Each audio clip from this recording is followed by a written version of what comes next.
अस्सलामुअलैकुम वरहमतुल्लाहि वबरकातुहू। सीरत आदम अलैहिस्सलाम में एक बार फिर खुश आमदीद। आज इंशाअल्लाह करीम इस वीडियो के अंदर हम सुनेंगे कि हज़रत आदम अलैहिस्सलाम को इब्लीस की दुश्मनी के बारे में ख़बर अल्लाह सुब्हानहू ताला ने किस तरह दी। अल्लाह ताला ने जन्नत में हज़रत आदम अलैहिस्सलाम को इब्लीस के बारे में बताते हुए फ़रमाया कि ए आदम अलैहिस्सलाम, ये इब्लीस तेरा और तेरी बीवी का दुश्मन है, तो ये तुम दोनों को जन्नत से निकलवा न दे। अगर ऐसा हुआ तो तुम मुशक्क़त में पड़ जाओगे, यानी जन्नत से निकल कर ज़मीन पर जाना पड़ेगा और वहाँ पर फिर अपनी ख़ज़ा और ख़ुराक के लिए ख़ुद मुशक्क़त करनी पड़ेगी।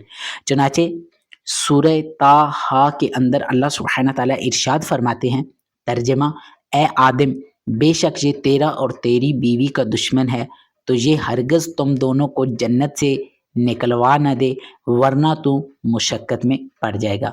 अल्लाह सुब्हानहू ताला की उन पर रहमत हो और उनके सदक़े हमारी बेहिसाब मग़फ़िरत हो। इसी तरह छोटे छोटे क्लिप्स की सूरत में बेशुमार मालूमात का ख़ज़ाना हासिल करने के लिए हमारे यूट्यूब चैनल पर वक्तन फ़वक्तन विज़िट किया करें।